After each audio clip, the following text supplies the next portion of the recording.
L'impact de la pandémie, le Covid-19, sur les villes, il est d'une part, pour la première fois dans l'histoire de l'humanité, planétaire. Quelle qu'elle soit la latitude, sur tous les continents, toutes les villes se sont retrouvées en situation de devoir appliquer des mesures drastiques pour ralentir leur mode de vie. Elles se sont retrouvées en situation, si ce n'est pas de confinement, de semi-confinement, et en tout cas, à limiter la manière comme ceux qui habitent dans la ville peuvent rentrer en relation les uns avec les autres.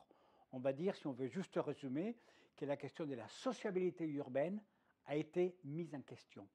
Et deuxièmement, le mode de vie habituel des villes, des déplacements longs, des trajets dans lesquels on est tous dans des moyens de transport des masses, et les activités du travail avec présence collective devenant impossible, ça a créé non seulement une autre manière de travailler, mais ça a créé un nouveau rythme de vie.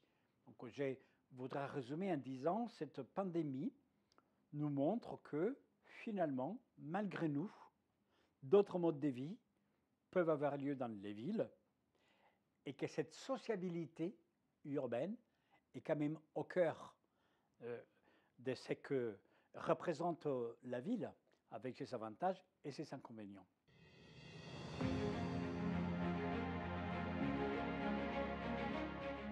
Les rythmes de vie urbains sont aujourd'hui cadencés par le travail, donc la production, et de l'autre part, la consommation. Donc ce sont les deux grands pôles dans lesquels les urbains aujourd'hui non seulement se déplacent, mais consomment le maximum de leur temps.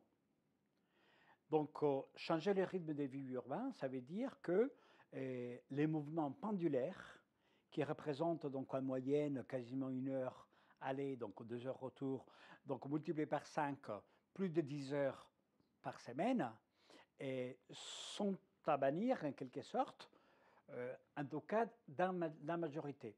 C'est-à-dire que dans un autre rythme de vie urbain, on quitte la mobilité obligée pour aller vers une mobilité choisie, et qu'on découvre une proximité qui a des atouts qu'on avait perdu de vue parce qu'on n'avait pas le temps de l'explorer, on ne savait même pas que cette proximité avait des ressources.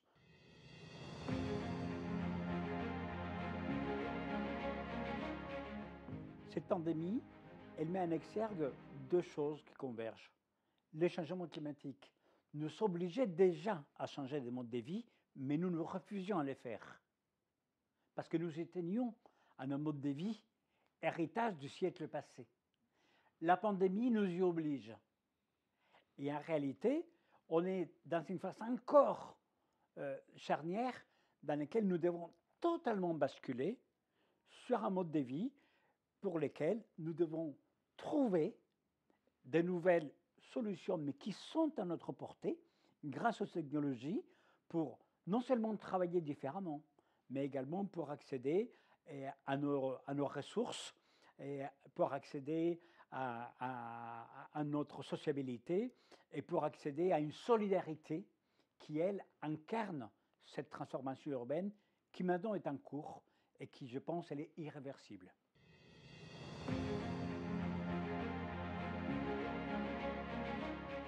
La ville du Quai-d'Or, en fait, elle s'appuie sur 4 éléments majeurs, qui est de retrouver une proximité qu'on appelle la proximité heureuse, pour un mode de vie plus écologique, donc au bas carbone, explorer toutes les ressources matérielles ou immatérielles que nous avons juste à côté de chez nous et que nous ne voyons pas ou que nous n'utilisons pas, qui nous fait nous déplacer de manière inutile, créer de la solidarité, du lien social, intergénérationnel, récupérer l'espace public tout près de chez nous, et quatrièmement, avoir de la participation citoyenne pour développer des projets localement dans lesquels nous nous impliquons.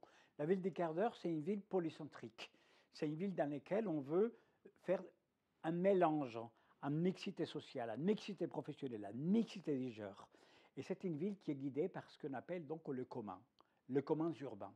Le commun urbain pour mieux vivre ensemble. On va l'appeler la proximité heureuse pour un mieux commun, qui est donc en fait retrouver un espace urbain beaucoup plus équilibré, beaucoup plus mélangé et beaucoup plus vivant.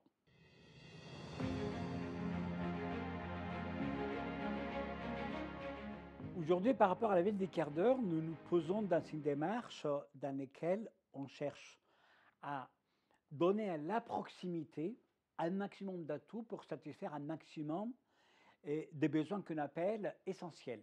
Il y en a 6.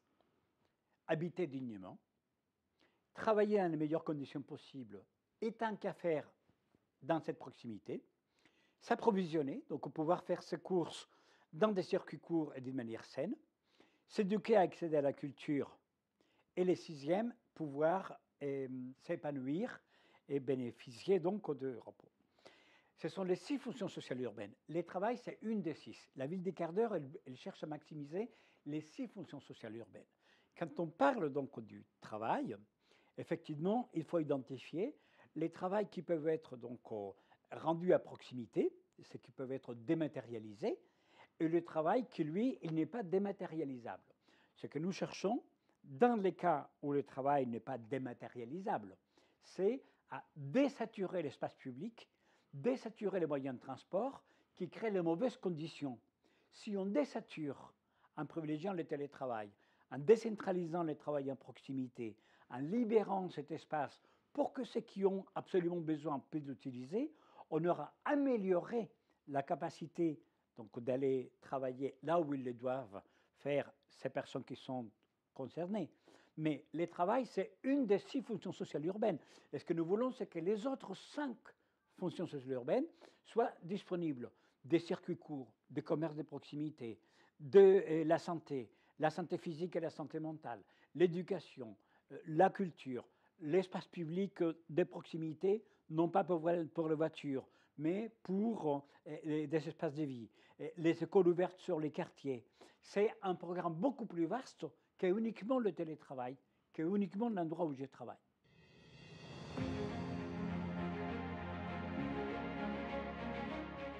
Aujourd'hui, la ville du quart d'heure est déclinée de manière très concrète pour des zones à très forte densité, ce qu'on appelle des villes compactes.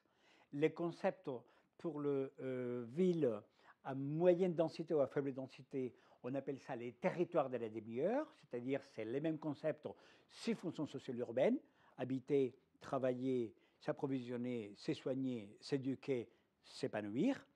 Dans les cas des villes compactes, bien sûr, nous privilégions à un quart d'heure à pied ou à un quart d'heure en vélo de manière décarbonée. Dans le territoire demi-heure, c'est moyenne ou faible densité, donc forcément la voiture joue un rôle, mais la voiture utilisée autrement. La voiture à la demande, les lignes virtuelles de transport, le covoiturage. Par contre, ce que nous voulons dans tous les cas de figure, c'est créer des conditions de décentralisation. On n'oppose pas les métropoles aux villes moyennes. On pense qu'il doit y avoir une complémentarité. C'est pour ça que nous parlons d'armature urbaine territoriale. C'est-à-dire qu'on pense qu'à l'échelle d'une région, il y a un maillage à créer dans lequel les différentes densités urbaines doivent coexister de manière plus harmonieuse qu'aujourd'hui. La métropole ne pourra jamais être autosuffisante. Elle a besoin des villes moyennes, même de la ruralité. Les villes moyennes, elles ne pourront jamais créer les emplois qu'il faut pour chacune. Elles ont besoin également de la métropole, mais on n'a pas besoin de cette angularité pour aller tous les jours dès la ville moyenne jusqu'à la métropole. La ruralité, elle a besoin de produire donc, par rapport à son terroir, mais elle a quand même besoin de la sociabilité, soit de la ville moyenne, soit de la métropole. Donc nous proposons ces concepts que nous appelons l'armature territoriale, c'est-à-dire une région polycentrique qui sorte de ce que nous vivons en France, le centralisme qui parfois est très descendant, ou alors dans des pays qui sont beaucoup plus à structure fédérative, un meilleur maillage pour que les ressources de tous et chacun soient mieux utilisées.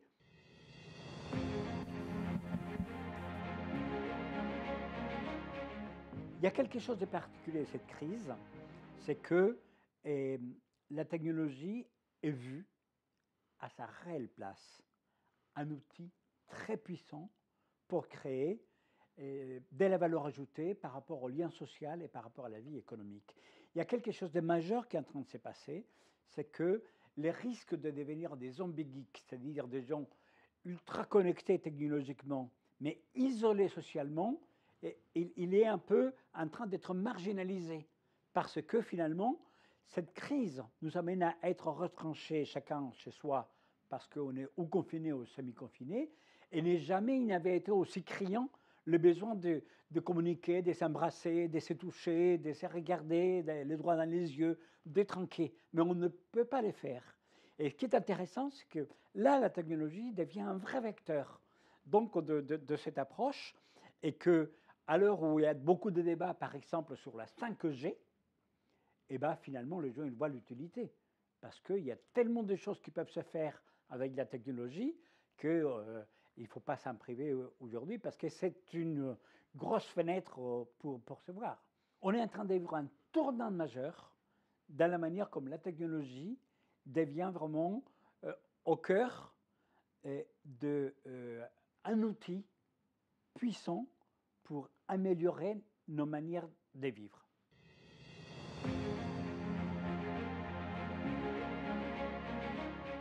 Linking Cities, pour moi, je salue l'UNESCO et NetExplo de mettre en valeur ce qui est au cœur aujourd'hui de nos combats, qui est les liens, qui n'est pas uniquement le lien social, mais il y a aussi les liens avec l'économie, la création de valeur, les liens avec l'écologie, donc avec la nature, avec l'harmonie, les liens avec le voisinage, avec la proximité. Donc en plus, linking, il y a donne en anglais cette image de mouvement. Donc, et je pense que le lien social, les liens économiques et les liens écologiques doivent être vus dans le mouvement. C'est des choses qui sont en voyage. Et nous avons besoin que l'UNESCO NetExplo pousse ces voyages au maximum, et qu'ils s'embarquent, que vous embarquiez les maximum de gens dans ces voyages pour être acteurs donc, de ce voyage, de cette transformation. Donc, j'ai dit bravo.